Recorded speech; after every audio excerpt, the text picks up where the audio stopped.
여러분 안녕하십니까?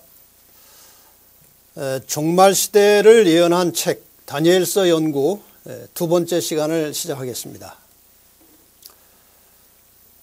공부 시작하기 전에 지난번에 드렸던 안내 말씀을 한 번 더 드리겠습니다. 이 강의 시간이 제한되어 있고 또 교재가 정해져 있기 때문에 이 다니엘서를 상세하게 공부하기는 어렵습니다. 그래서 이번 기회에 이 다니엘서를 좀 자세하게 제대로 공부하기를 원하시는 분들을 위해서 제가 다시 한번 안내를 드리는 것이니까 그렇게 양해해 주시면 감사하겠습니다. 여러분이 그 앱스토어나 플레이스토어에 들어가시면 진리바다를 한번 검색해 보십시오. 그러면은 그 어플이 나올 겁니다. 그래서 이 진리바다에 들어가시면 거기에 많은 성경 공부 재료가 있는데 다니엘서가 초기 화면에 나옵니다. 이 다니엘서는 이제 오디오로 되어 있는 것이지만 다니엘서를 상세하게 풀어놓은 강의입니다. 교재도 있습니다. 그러니까 그 자료실에 들어가셔서 교재도 다운받으셔서 공부를 하실 수 있을 것입니다. comeagain.or.kr에 들어가셔도 바로 이제 진리바다를 보실 수 있게 됩니다. 아무쪼록 이번 그 기왕에 우리가 다니엘서를 펼쳤으니까 좀 상세하게 자세하게 공부를 하셔서 많은 유익을 얻게 되시기를 바랍니다. 이과의 제목은 예루살렘에서 바벨론으로 그러한 제목입니다. 그러니까 유다인들이 예루살렘에서 바벨론으로 포로로 잡혀간 그런 이제 이야기입니다. 이번 과목의 기억절은 하나님이 네 소년에게 학문을 주시고 모든 서적을 깨닫게 하시고 지혜를 주셨으니 다니엘은 또 모든 환상과 꿈을 깨달아 알더라 그랬습니다. 그래서 오늘 공부하시게 될 주 내용은 무엇인가 하면은 이 유다인들이 바벨론의 포로로 잡혀갔을 때에 특별히 네 청년이 이제 왕궁으로 이제 선택을 받아서 왕궁에 들어가서 거기서 이제 생활을 시작하는데 그 초기의 이야기가 다니엘서 1장에 나옵니다. 그래서 오늘 다니엘서 1장을 가지고 함께 공부를 하게 되겠습니다. 서론적인 말씀을 좀 몇 가지 드리겠습니다. 창세기 3장에서 인간이 타락한 이후에 인류의 역사는 끊임없이 지속적으로 죄악으로 기울어지는 경향을 벗어나지 못합니다. 하나님의 택하신 백성이라고 하는 이스라엘도 이방인과 별 차이가 없었고 역사를 통해서 보면은 그들 역시 계속해서 배도와 타락의 역사가 반복됩니다. 이스라엘에 왕들이 많이 있었습니다. 남방 유다, 북방 이스라엘에 왕들이 많이 일어났지만 좋은 왕, 선한 왕들은 거의 없었습니다. 그 중에 그래도 선하고 좋은 왕 중에 하나가 히스기야입니다. 히스기야 왕이 여러분이 잘 아시는 대로 한번 이제 죽을 병에 들었습니다. 그래서 열심히 하나님께 울며 통회하며 기도를 해서 이제 15년의 생명을 연장을 받은 이야기입니다.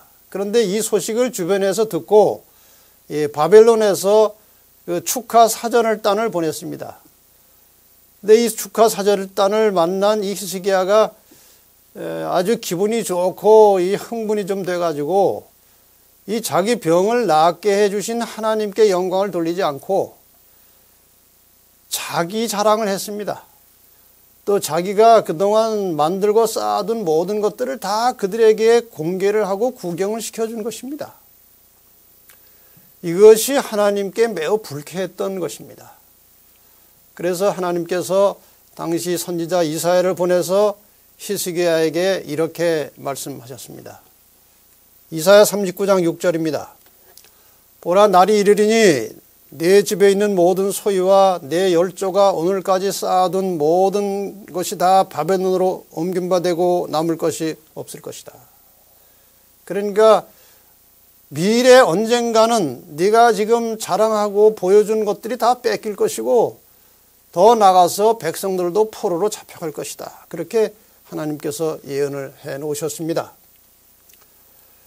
그 다음에 또 나타난 므낫세라고 하는 왕은 아주 가장 사악한 왕 중에 하나였습니다. 열왕기하 21장 11절로 보면은 유다 왕 므낫세가 이 가증한 일과 악을 행함이 그 전에 있던 아모리 사람의 행위보다 더욱 심하였고, 정말 이 므낫세는 말할 수 없이 많은 악을 자행했습니다. 그래서 하나님께서 또 선지자를 통해서 말씀하십니다. 하나님 여호와가 말하노니 내가 이제 예루살렘과 유다에 재앙을 내리리니, 이것이 바로 포로로 잡혀가겠다는 것입니다. 또 사람이 그릇을 씻어 엎음같이 예루살렘을 씻어버릴지라, 예루살렘의 파괴와 멸망까지 포함해서 이 유다 백성들이 포로로 잡혀갈 것을 예언해 놓은 것입니다. 드디어 히스기야에게 이 말씀을 하신 지 약 100여 년의 세월이 흘렀습니다. 주전 605년에 드디어 바벨론 왕 느부갓네살이 유다를 침공해서 많은 유다인들을 포로로 잡아갔고, 성전의 기구들과 보물들도 다 빼앗아 갔습니다. 예언이 아주 그대로 성취가 된 것입니다. 여기 잠깐 지도를 보시면 유다, 예루살렘에서 바벨론까지는 굉장히 먼 거리입니다. 한 640km 되는 거리를 이제 아마 그 당시 무슨 교통수단이 없었기 때문에 거의 걸어서 수많은 고초와 고난을 통해서 이 긴 거리를 잡혀서 바벨론으로 넘어왔습니다. 시기로 말하자면 좀 전에 성경으로 말씀드린 대로 히스기야 왕, 그 다음에 므낫세, 그리고 아몬, 요시야, 여호아스를 거쳐서 여호야김 왕 때에 바벨론 왕이 쳐들어와서 포로로 잡아갔습니다. 자, 이 그림을 보시면 이제 물론 상상해서 그린 거지만 이 유다인들이 바벨론에 포로로 잡혀가는 장면입니다. 아주 긴 거리를 걸어서 몇 날 며칠이고 걸어서 바벨론에 도착했습니다. 바벨론에 도착했을 때에 이 왕이 특별한 지시를 내렸는데, 이스라엘 백성 중에, 유다인 중에 아주 총명하고 쓸만한 청년을 좀 왕궁에 데리고 오라 그랬습니다. 왜 그랬는가 하면은 이 1차 포로, BC 605년에 있었던 1차 포로 때에 주로 왕족들과 귀족 계급들을 잡아갔습니다. 그래서 그들 중에 아주 총명하고 총망되는 청년들을 몇 사람 데려다가 왕궁에서 이제 교육을 시키려고 그랬던 것입니다. 주전 597년에 2차 포로 시에는 그때는 여호야긴 왕이 잡혀가면서 많은 백성들과 방백들과 군사들과 기술자들이 또 잡혀갔습니다. 그 다음에 세 번째 포로는 주전 586년에 있었는데 시드기야 왕과 백성들이 잡혀갔고, 이때 예루살렘이 완전히 많이 파괴가 되어버렸습니다. 이런 배경에서 이제 다니엘서 1장이 시작되는 겁니다. 자, 그러면 이제 일요일 소지로 넘어가서 하나님의 주권이라고 하는 주제를 가지고 잠시 공부하겠습니다. 여기에 주요 성경절은 다니엘서 1장 2절입니다. 주께서 유다왕 여호야김과, 이것이 1차 포로입니다. 하나님의 전 그릇 얼마를 그의 손에 넘기심에 그가 그것을 가지고, 그가는 느부갓네살 왕입니다. 그릇 얼마를 그의 손에 넘기심에 그가 그것을 가지고 신할 땅 자기 신들의 신전에 가져다가 그 신들의 보물 창고에 두었더라. 이런 기록이 나옵니다. 여기 신할 땅이라고 하는 것은 우리가 창세기에서 꽤 익숙한 지명입니다. 창세기 11장 2절에 보면은 신할 평지에 바벨탑을 세웠던 역사가 나옵니다. 그러니까 그 옛날 바벨탑이 세워졌던 그 자리에 바벨론 나라가 만들어졌다는 것 참 신기한 일이죠. 거기가 거의 바벨론의 본거지였습니다. 지금 이란, 이라크 아마 그쪽 지역입니다. 이 바벨탑이 세워졌던 이 지역에 그 후에 이 바벨론 시대에 바벨론의 신을 섬기는 신전들이 만들어졌는데 이 지글랏이라고 하는 이 거대한 건물이 바로 바벨론에서 섬기는 신들의 신전이었습니다.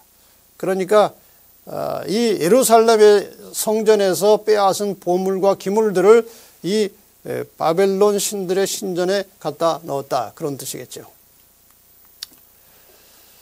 근데 유다가 바벨론의 포로로 잡혀간 것은 바벨론이 유다보다 군사적으로 더 강하기 때문에 할 수 없이 잡혀간 것이 아니고 이미 예언된 대로 유다가 하나님을 거역하고 국가적으로 배도했기 때문에 하나님께서 바벨론이 유다를 포로로 잡아가는 것을 허락하신 것입니다.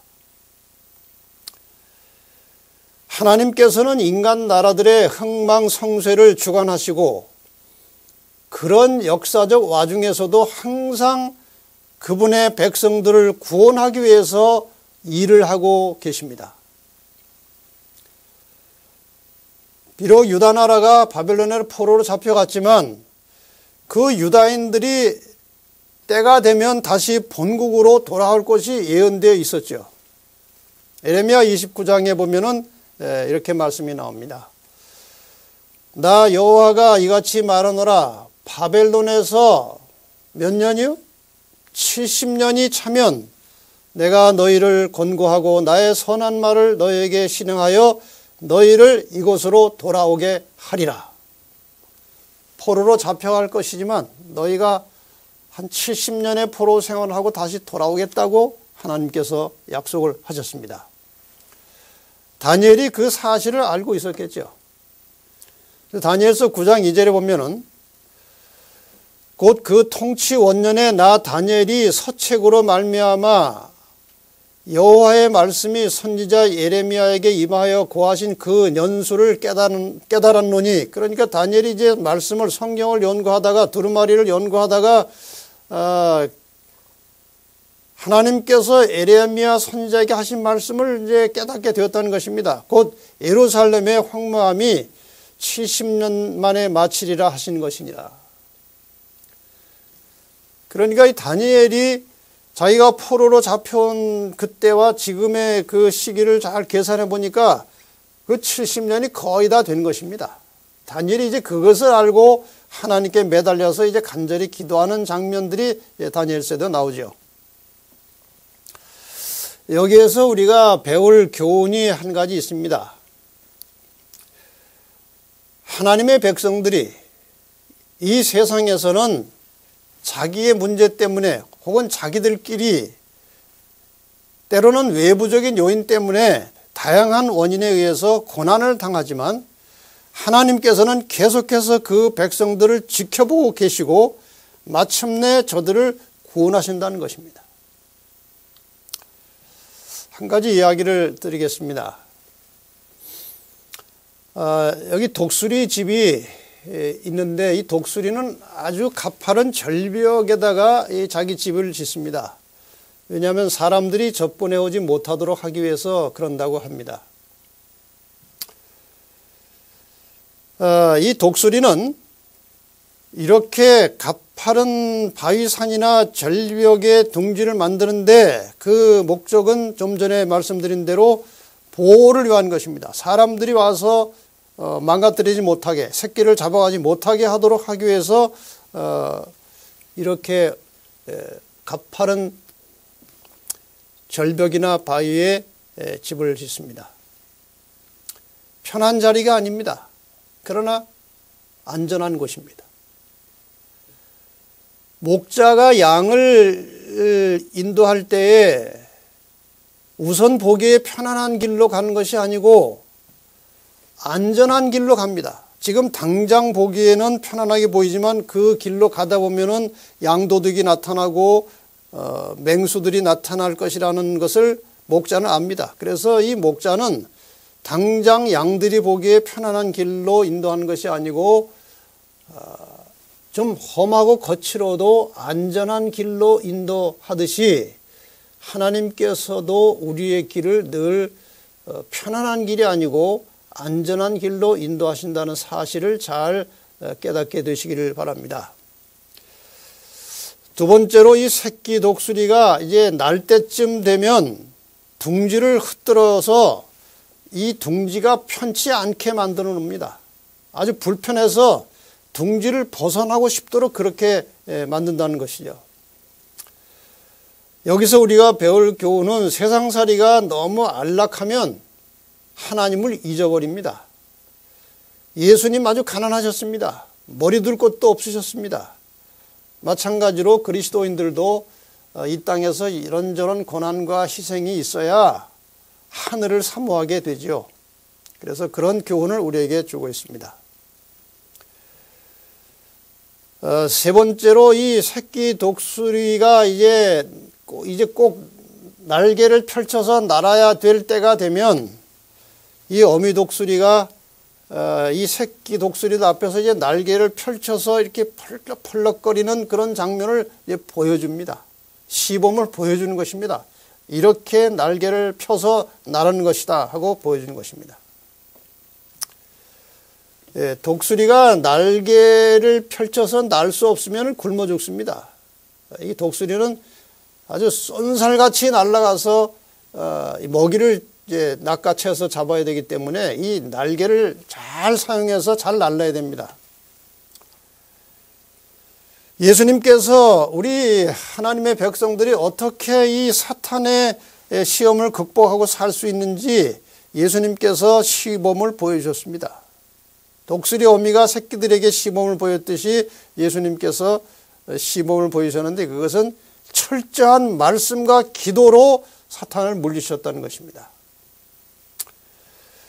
네 번째로 이제 적당한 시기에 새끼가 이제 꼭 날아야 될 필요가 있다고 생각되면은 이제 둥지에서 이 새끼를 밀쳐서 떨어뜨립니다. 그럼 높은 그 절벽에서 이 새끼들이 날개를 펴가지고 포덕포덕 하면서 땅으로 거의 떨어지다시피 내려옵니다. 그럼 이 어미가 이렇게 지켜보다가 땅바닥에 닿기 전에 쏜살같이 내려가서 자기 등에다가 이 새끼를 이렇게 얹힙니다. 여러분, 이것이 바로 고난당하는 하나님의 백성들을 위한 하나님의 섭리예요. 하나님 백성들이 여러 가지로 힘들고 어렵고 정말 고통스러울지라도 하나님은 언제 그들을 구원하셔야 될지를 아십니다. 때가 되면 하나님께서 손을 펼쳐서 그 백성들을 구원하시는 것입니다. 이렇게 해서 이스라엘 백성들도 70년이 찼을 때 마침내 그들을 하나님께서 구출해 내시는 그런 계획을 가지고 계셨던 것입니다. 베드로전서 4장 12절 13절에 보면 사랑하는 자들아 너희를 연단하려고 오는 불시험을 이상한 일 당하는 것 같이 이상히 여기지 말고 오히려 너희가 그리스도의 고난에 참여하는 것으로 즐거워하라. 이는 그의 영광을 나타내실 때에 너희로 즐거워하고 기뻐하게 하려 함이라. 여러분, 우리가 이 땅을 살면서 여러 가지 고난이 있고 희생이 있습니다. 어려울 때가 많습니다. 그러나 그런 일을 당할 때에 이상히 여기지 말고 그리스도의 고난에 참여하는 것으로 즐거워하라고 했습니다. 왜냐하면 우리가 기도와 말씀으로 그 모든 고난과 시련을 잘 극복하고 이기면 하나님께서 신속히 언젠가 와서 우리를 구출해 가시는 것입니다. 월요일 소지는 이제 억압 아래에서의 믿음이라고 하는 것입니다. 이건 어떤 내용인가 하면은 다니엘서 1장 3절로 5절에 있는 여러분이 다 익히 잘 아시는 이야기죠. 왕이 황관장 아스보나스에게 말하여 이스라엘 자손 중에서 왕족과 귀족 몇 사람 곧 흠이 없고 용모가 아름다우며 모든 지혜를 통찰하며 지식에 통달하며 학문에 익숙하여 왕궁에 설만한 소년을 데려오게 하였고, 아주 뛰어난 청년들을 시험해서 이제 왕궁으로 데려와서 교육을 시키려고 하는 것입니다. 그들에게 왕의 음식도 주고 왕이 마시는 포도주도 제공하고, 그래서 3년을 교육한 다음에 이제 왕 앞에 서서 테스트를 거친 다음에 왕궁의 정식 신하가 되는 그런 과정을 거치는 것입니다. 이렇게 이 준수한 청년들을 선발하는 목적이 무엇일까요? 이런 특수한 교육과 훈련을 통해서 바벨론 왕을 섬기는 신하로 이제 만들기 위한 것입니다. 그리고 그들의 사상과 그들의 생각과 그들의 모든 생활 습관을 종주국에 동화시킴으로써 이 속국의 정체성을 말살시키는 것입니다. 유다의 모든 정신과 유다의 모든 문화를 다 지워버리고 바벨론화시키기 위해서 그렇게 하는 것입니다. 더 나아가서 유다인들이 그들의 신 하나님을 잊어버리게 하고 그 바벨론 나라의 신을 섬기도록 하기 위해서 이렇게 특수한 훈련을 계획했던 것입니다. 이 목적을 달성하기 위해서 1차적으로 시도한 일이 뭔가 하면은 그들의 이름을 바벨론식으로 바꿨습니다. 그 나라의 신들과 관계된, 이방의 신들과 관계된 이름으로 바꿨습니다. 다니엘은 벨드사살이라고 했고, 그 다음에 나머지 세 친구는 사드락, 메삭, 아벳느고. 우리가 다니엘과 그 세 친구의 이름을 다니엘은 익히 알지만 세 친구는 사실 그냥 사드락, 메삭, 아벳느고 이렇게 알고 있을 정도로 이들은 이 바벨론의 이름을 쓸 수밖에 없었던 것입니다. 다니엘 4장 9절과 18절에 보면은 그 바벨론의 왕도 다니엘아 부르지 않고 박수장 벨드사사라, 너 벨드사사라 하고 자꾸 벨드사사라는 이름을 썼습니다. 그 안에서는. 그 다음에 왕이 먹는 바벨론 왕궁의 음식을 먹도록 이제 요청을 했고 그 음식을 제공했다는 것입니다. 이렇게 해서 몸과 정신을 완전히 변질시켜서 바벨론 사람으로 만들기 위해서 이 청년들을 특수교육으로 이제 동화시키는 그런 계획으로 이 청년들이 잡혀간 것입니다. 자, 이 왕궁의 음식을 먹는다는 것이 무슨 의미가 있을까요? 왕은 왕의 입장에서는 아주 최대한 잘해주는 것입니다. 최대한 그들을 이제 높여주는 것이고 최선을 다해서 그들에게 편의를 제공하는 것이죠. 그런데 이 왕궁의 음식은 대체로 우상에게 제물로 바쳐졌던 그런 식물들이었습니다. 그래서 이 왕의 궁전에서 제공되는 음식을 먹는다는 것은 왕의 예배 질서를 수용하고 거기에 참여하겠다는 의미가 들어있는 것이고, 그 다음에 왕에 대해서 전적으로 충성하면서 그를 의존해서 살겠다, 그런 의미를 갖는 것입니다. 그러면 이제 이 다니엘과 그 세 친구가 이러한 억압, 이름을 고치고 그 다음에 왕궁의 음식을 먹으라고 하는 이러한 억압 하에서 어떻게 처신했는지, 이제 그 내용에 대해서 화해의 소지, 굳은 결심이라고 하는 이제 소제목으로 한번 또 생각을 해 보겠습니다. 이런 상황에서 이 다니엘은 그 친구들을 대표해서 자기들의 확실한 의지를 표명했습니다. 다니엘은 뜻을 정하여 왕의 음식과 그가 마시는 포도주로 자기를 더럽히지 아니하리라 하고 자기를 더럽히지 아니하도록 환관장에게 고하니. 다니엘은 도무지 그 왕궁에서 제공하는 우상에게 바쳐졌던 또 이 많은 이 고기 같은 그런 부정한 음식을 먹을 수가 없었습니다. 그런데 다니엘이 뭐 아주 건방지게 우리는 이런 거 못 먹습니다. 우리는 채소 먹어야 됩니다. 이렇게 하지 않았어요.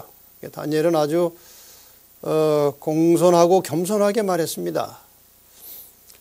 우리는 이 음식보다 그 채소와 물을 좀 먹도록 허락해 주십시오. 그런데 일단 그 열흘 동안 시험을 한번 해보시죠. 열흘 동안 우리는 이제 그런 고기나 그런 음식들 먹지 않고 왕궁의 음식 먹지 않고 이 채소와 깨끗한 물을 먹으면서 한 열흘 지내본 다음에 판단하셔서 우리가 전혀 건강에 손상이 없고 또 뭐 전혀 문제가 없다면 계속 그렇게 허락을 해 주시되, 말은 안 했지만 그런 의미가 포함되는 것이죠. 만약에 우리가 이렇게 먹어가지고 다른 사람들보다 더 혈색도 안 좋고 더 이렇게 체중도 빠지고 약해 보이면 뭐 따르겠습니다. 그런 의미가 들어있는 것입니다. 자, 근데 다니엘은 아주 공손하고 겸손하게 이제 그 자기의 의사를 그 책임자에게 표시를 했고, 그런데 이 두 가지 문제에 대해서 한번 우리가 생각을 해봅시다. 이 이름을 고친 것에 대해서는 본인들의 의지와 상관없이 이름을 고쳐서 부르기 때문에 들을 수밖에 없는 것입니다.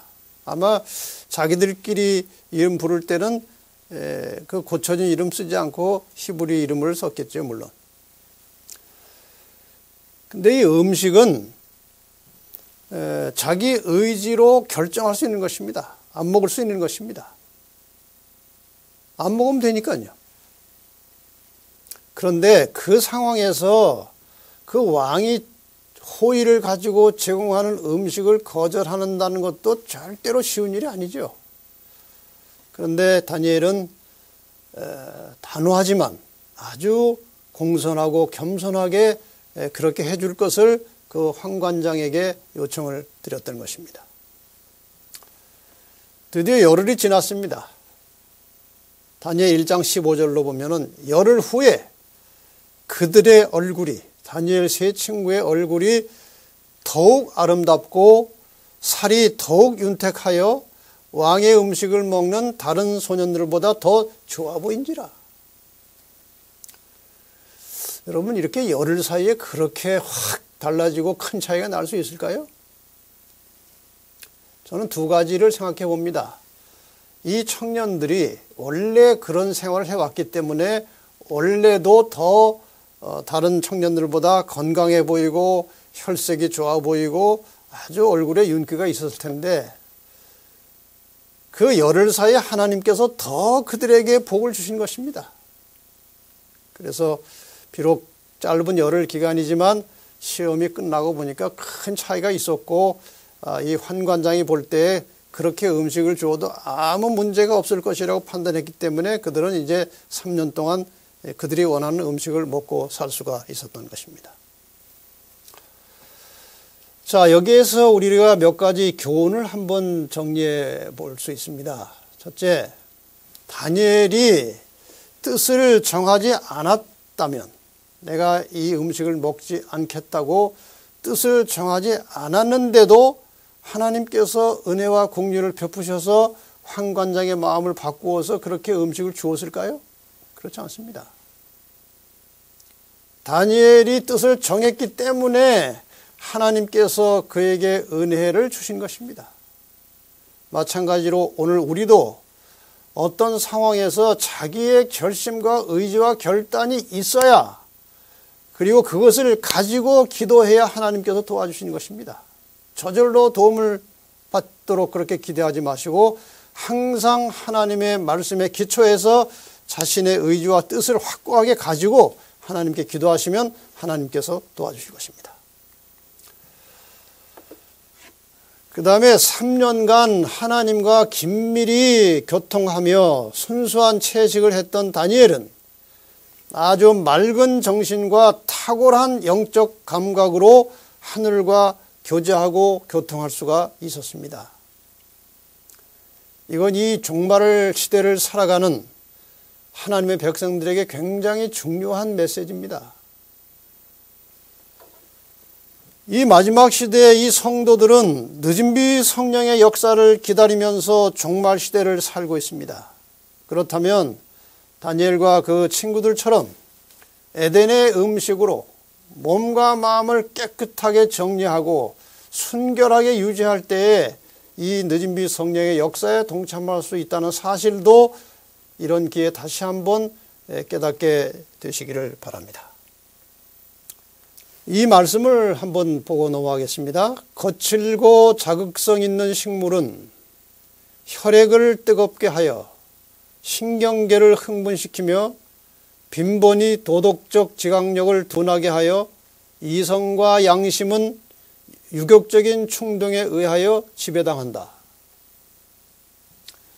그러니까 이 음식을 정결하게 깨끗하게 먹지 않으면 이 도덕적 지각력이 둔하게 되고 이 이성과 양심과 더 나아가서 영적인 감각이 무뎌져 가지고 유격적 충동에 의해서 생각하고 판단하고 행동하게 된다. 그런 의미를 가지고 있습니다. 식사에 무절제한 사람이 인내와 극기를 실현하기란 어려우며 흔히 거의 불가능하다고 했습니다. 우리가 음식을 절제하지 못하고 자극성 있는 음식이나 육류를 계속해서 섭취하게 될 때 일어나는 현상은 말씀드린 대로 자제력이 약해지는 것입니다. 영적 감각이 둔해지는 것입니다. 그러므로 마지막 시대에 늦은비 성령을 기다리며 재림을 맞이하기 위해서 준비하며 사는 재림 성도들에게 이 식생활 개혁은 굉장히 중요한 문제라는 사실을 다시 한번 깊이 생각해 보시기를 바랍니다. 수요일 소지는 흠이 없고 지혜로운, 흠이 없고 지혜로운. 다니엘 1장 17절에 하나님이 이 네 소년에게 학문을 주시고 모든 서적을 깨닫게 하시고 지혜를 주셨으니 다니엘은 또 모든 환상과 꿈을 깨달아 알더라. 이렇게 하나님 뜻에 확고하게 서서 하나님 뜻대로 살면서 열심히 공부한 결과 그들은 아주 탁월한 능력을 가진 청년들이 되었습니다. 특히 다니엘은 모든 환상과 꿈을 깨달아 알더라. 특별한 은사를 하나님께서 다니엘에게는 내려주셨습니다. 이 궁중의 관원은 이미 우리가 성경을 보신 대로 흠이 없고 용모가 아름다워야 합니다. 마찬가지로 이 성전에서 봉사하는 제사장들이나 제물도 흠이 없고 완전해야 했습니다.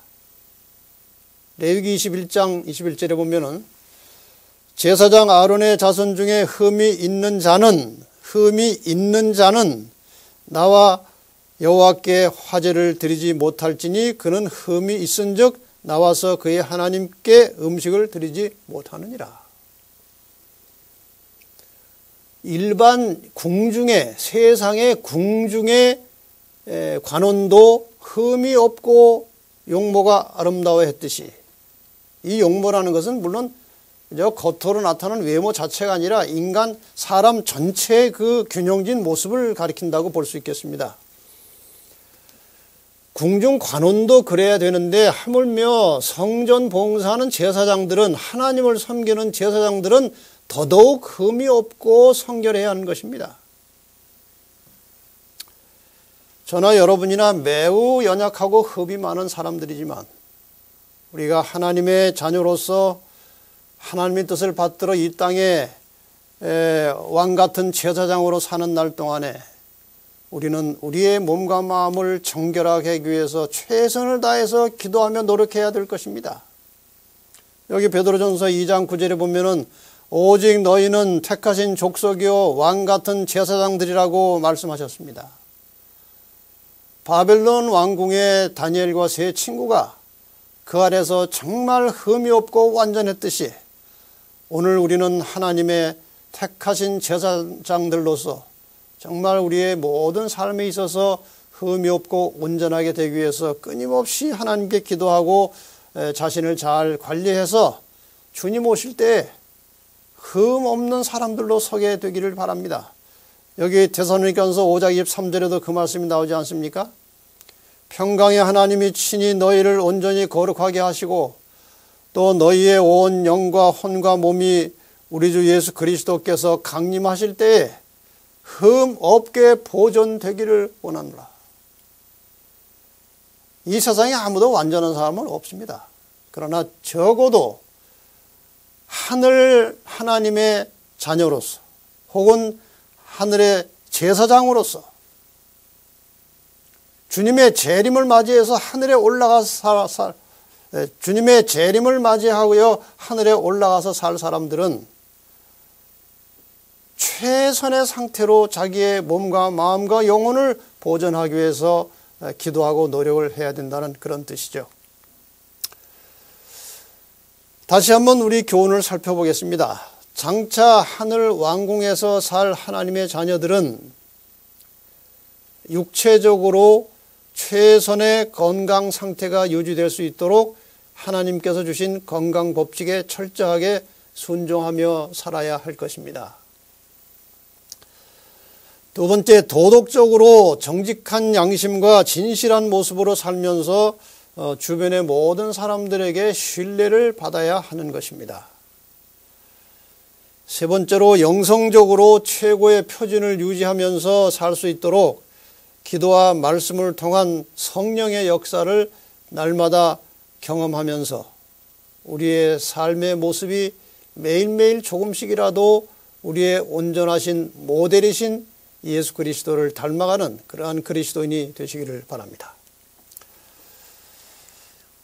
목요일 이제 최종 시험이라고 하는 내용으로 이제 공부를 좀 더 합시다. 왕이 그들에게 모든 일을 묻는 중에 그 지혜와 총명이 온 나라 박수와 술객보다 10배나 나온 줄을 아니라. 3년이 찼을 때 이제 최종 테스트 하는 것이죠.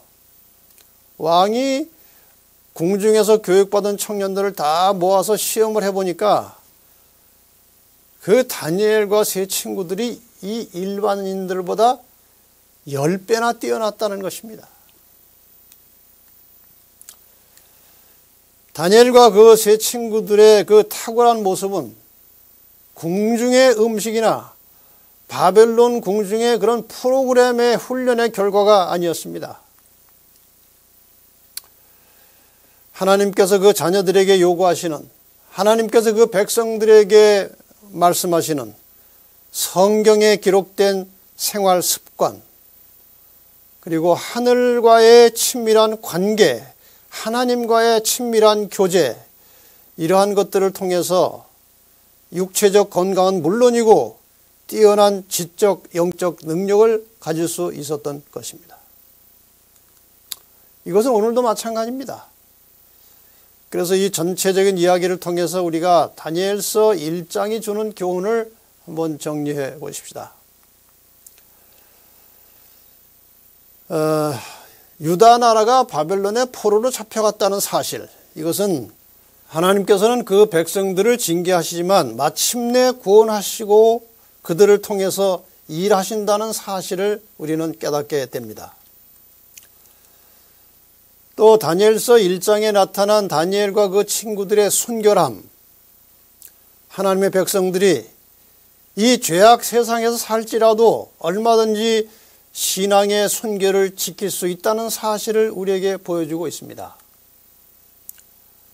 다니엘과 그 세 친구들은 그 화려하고 때로는 부절제하고 때로는 부도덕한 그런 왕궁의 영향을 받지 않았습니다. 그 안에서도 순수하게 하나님의 말씀에 순종하며 살면서 영향을 받는 사람들이 아니고 그 다른 사람들에게 영향을 주는 그러한 신실한 충성된 하나님의 자녀들이 되었다는 것은 오늘도 우리가 언제 어디서든지 물들지 않고 순결을 지키면서 다른 사람에게 좋은 가마를 줄 수 있음을 교훈으로 가르쳐주고 있습니다. 최종 시험 결과 그들은 모든 다른 사람들보다 탁월한 능력을 가질 수 있었습니다. 하나님께서는 그분을 전적으로 신뢰하며 그 말씀에 순종하는 사람들을 영예롭게 하십니다. 어느 한 우리 재림교회 여청년이 어느 목사님 딸인데 치과대학에 입학을 했습니다. 그런데 이 청년이 안식일을 철저하게 지켰습니다. 그 당시 치과대학에서는 안식일에 시험을 주로 많이 받고 그래서 안식일을 편안하게 지날 수 없는 그런 상태였습니다. 안식일에 시험이 있을 때마다 안식일이 되기 전에 이제 담당 교수를 찾아가서 서서 자기의 입장을 밝히고 이 토요일에 자기가 예배일에 시험을 칠 수 없으니까 좀 별도로 해달라고 부탁을 하고 그 서 있는 모습이 꼭 다니엘 같지 않습니까? 제가 안식일을 잘 지키겠다고. 그래서 내 토요일 날 와서 시험을 못 치겠다고. 다른 날 하도록 봐달라고. 이렇게 해서 이제 시험 하나하나 넘어가서 이제 거의 졸업까지 갔습니다. 그런데 졸업시험 날짜가 정해졌는데 이틀인지 3일인지 정해졌는데 거기 또 안식일이 포함이 되어 있었습니다. 근데 그동안 이 여청년을 잘 돌봐주던 교수들이 지금은 이제 이게 날짜가 정해져 있고 모든 학생들이 같이 한꺼번에 시험을 봐야 되기 때문에 이번에는 봐줄 수가 없으니 이번만 이 졸업시험을 안 치면은 네가 졸업을 못하니까 이번만은 내가 양보하고 시험을 치라고 했습니다. 그러나 이 여청년은 그럴 수 없다는 겁니다. 참 난감한 일이죠. 근데 이 사실을 학생들이 알게 됐어요.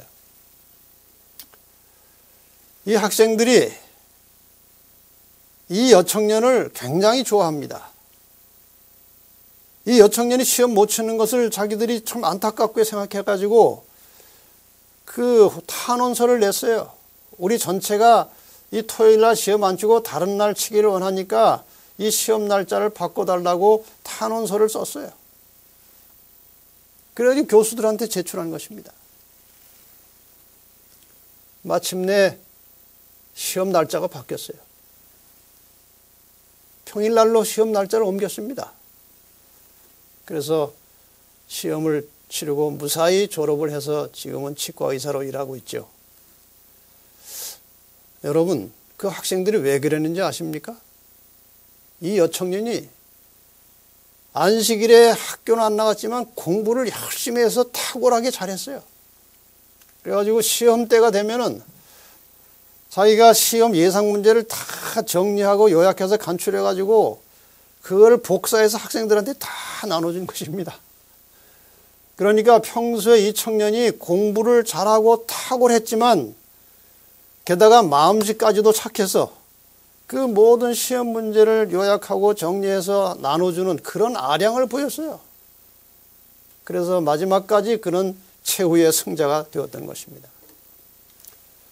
우리가 이 땅에서 하나님의 뜻대로 살기 위해서 자기를 견고하게 지키는 것도 중요하지만 그 과정에서 다른 사람들을 대할 때 늘 후하게 너그럽게 그렇게 대하는 것이 필요하다는 것이죠.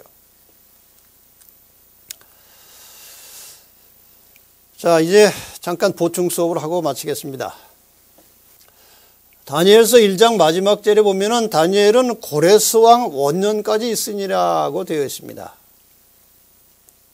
고레스는 바벨론 왕이 아니고 페르시아의 첫 번째 왕입니다. 자, 우선 이 다니엘이 그동안 살았던 이 신바벨로니아 제국의 왕들에 대해서 잠깐 살펴보겠습니다.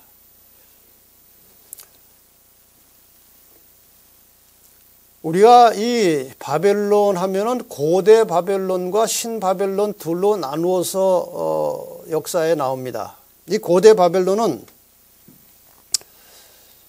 주전 19세기경에 이 아모리 사람들이 바벨론 도시를 중심으로 해서 이 메소포타미아 지역의 나라들을 점령하기 시작했고 그래서 고대 바벨론 제국을 건설하게 됩니다.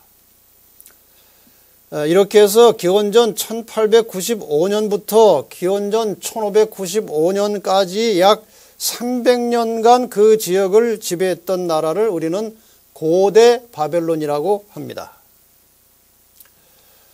근데 주전 612년경에 이 갈대아 사람의 수장인 나보폴라살이 주변의 나라들을 정복하고 수도를 바벨론으로 정하면서 다시 바벨론 제국이 등장하게 됩니다.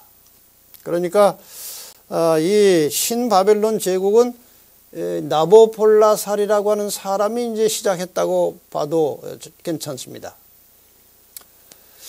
이 나보폴라살의 아들이 느부갓네살입니다.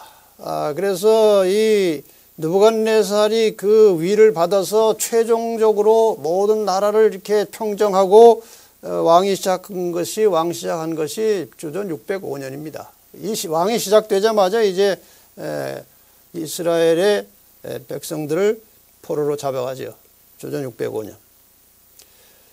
그 다음에 왕이 아멜 마르둑이고, 그 다음에 왕이 네르갈 샤르우스라고 하는 왕이 나왔고, 그 다음에 리바시 마르두르게라는 왕이 나옵니다.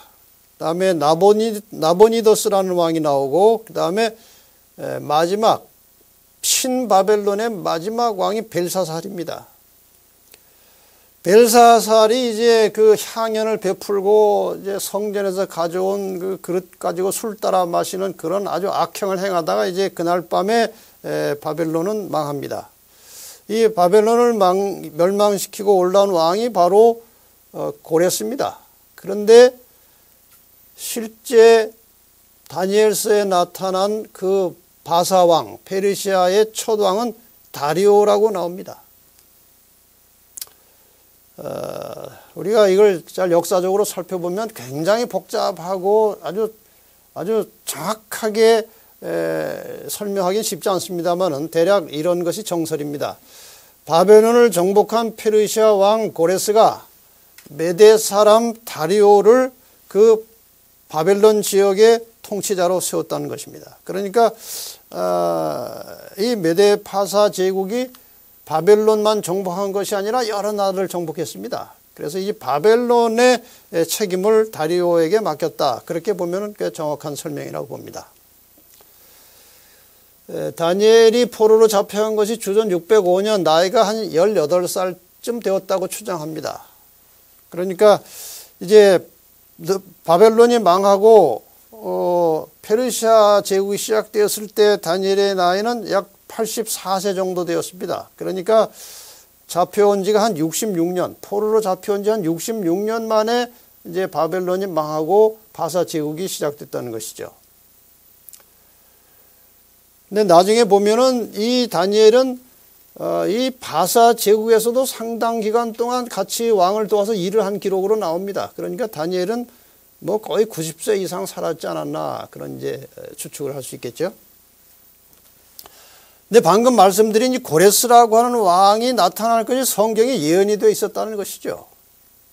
이사야 44장 28절에 보면은 고레스에 대하여는 이르기를 그는 나의 목자라 나의 모든 기쁨을 성취하리라 하며 예루살렘에 대하여 이르기를 중건되리라 하며 성전에 대하여는 이르기를 내 기초가 세움이 되리라 하는 자니라.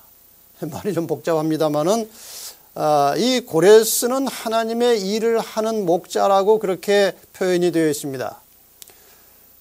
파괴되고 망가진 예루살렘을 그가 중건시켜줄 것이다. 그 다음에 이 예루살렘 성전이 다 망가졌지만 그것을 다시 세울 것이다. 그러니까 이 고레스라는 왕은 이스라엘과 예루살렘을 다시 재건하는 그런 일에 큰 도움을 줄 것이라고 예언이 되어 있었던 것입니다. 이것은 우리가 영적으로 이 고레스가 이스라엘을 구원할 것이 예언된 것처럼 예수님께서 인류의 구원을 위해서 십자가에 돌아가시고 인간들을 구원하실 것이 예언되었다는 것을 상징적으로 보여주는 매우 중요한 예언이었던 것입니다. 자, 이제 마지막 더 깊은 연구를 위해서 우리가 생각해 볼 것들 몇 가지 정리해 봅시다. 애굽의 요셉과 바벨론의 다니엘, 이 사람들은 모두 이방 나라에서 초기의 혹독한 시련과 고난을 하나님을 절대 신뢰하는 믿음으로 극복하고 하나님의 영광을 드러내었습니다. 하나님이 없는 이방 나라들의 결말은 언제나 똑같습니다. 바벨론이 유다를 포로로 잡아온 후에 자신들의 신이 하나님보다 우월하다고 생각했을지 모르지만 마침내 이 다니엘의 모든 사역을 통해서 하나님이 신 중의 신이고 참 신인 것을 깨닫게 되었습니다. 마침내 다니엘과 그 친구들이 바벨론 왕궁에서 최후의 승리를 거두게 되지요. 역대하 20장 20절 말씀을 참고로 보겠습니다. 그들은 너희는 너희 하나님 여호와를 신뢰하라. 그리하면 견고히 서리라.